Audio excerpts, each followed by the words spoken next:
Ok, bonjour, présentez-vous et parlez-nous de votre appel et de ce que vous faites. Bonjour, directeur. Je suis frère Chardin Dinga, le président du district de Pointe-Noire. Le district de Pointe-Noire qui a vu jour au mois de juillet. Donc, jour pour jour, cela fait cela 4 mois.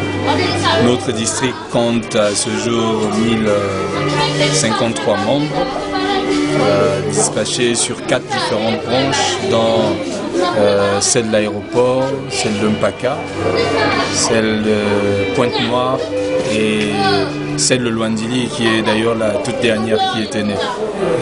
Le potentiel, il est très important.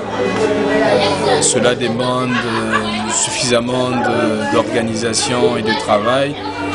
Nous devons travailler à pouvoir remotiver beaucoup de nos frères qui ne viennent plus. Et la bonne nouvelle que nous aurons immédiatement, c'est la division de la branche de Mpaka qui compte un peu plus de 300 membres.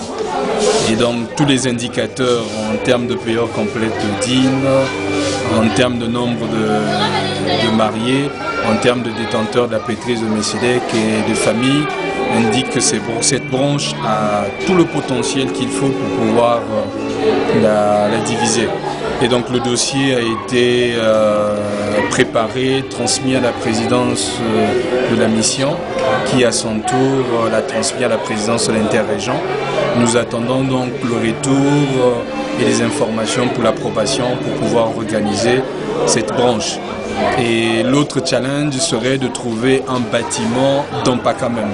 Parce qu'à ce jour, les membres de Mpaka parcourent environ 10 km pour aller prier du côté de la base, ce qui représente d'énormes charges pour les membres et les familles qui sont obligés de dépenser entre 3 et 5 000 francs CFA pour couvrir les frais de transport.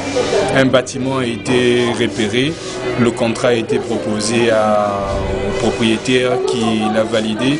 Et donc nous attendons l'arrivée des frères des affaires temporelles pour pouvoir tout entériner et lancer des travaux de ce bâtiment qui, une fois fini, abriterait donc la branche de Mpaka et la deuxième qui sera créée. Nous avions préféré les nommer Mpaka 1 et Mpaka 2. Ah, merci, donc président. Voilà. Maintenant, par rapport au nombre de membres que compte le district actuellement, quelle est votre stratégie de ramener, comme vous avez dit, les membres qui ne viennent plus, et combien sont actifs maintenant? D'accord. Et il faudra que le premier travail serait de commencer à les repérer, à les répertorier. Il faut que nous les connaissions. Et ensuite, nous allons nous servir des équipes de visiteurs au foyer, visiteuses, donc visiteurs pour les anciens, le collège de la pétrise de Messédek et les visiteuses pour les sœurs de la Société de secours. On pourrait associer les missionnaires à plein temps qui vont nous aider dans ce devoir. Pour ne pas parler en termes de pourcentage, mais nous pensons qu'il y a beaucoup qui ne viennent pas. Certains, non pas parce qu'ils sont démotivés, mais parce que simplement ils vivent loin et payer 5 000 francs pour se déplacer avec toute une famille, c'est pas évident. On demande aux membres de faire des sacrifices, mais nous ne pouvons pas demander plus que cela aux membres. Nous avions vu beaucoup de ces membres qui attendent impatiemment que le bâtiment soit disponible comme ça pour qu'ils reviennent. Et certains sont déjà recontactés et d'autres sont en train de revenir. Voilà. Et donc les présidents de branche ont reçu l'instruction de pouvoir travailler beaucoup dans ce sens. Il y a certes le fait que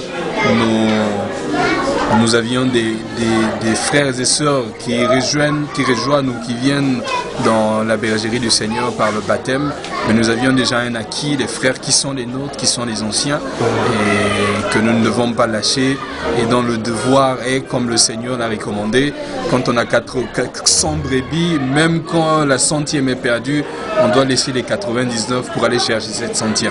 C'est un devoir, c'est un sacerdoce, et nous devons travailler pour aller dans ce sens. Ok, merci. Je vous en prie.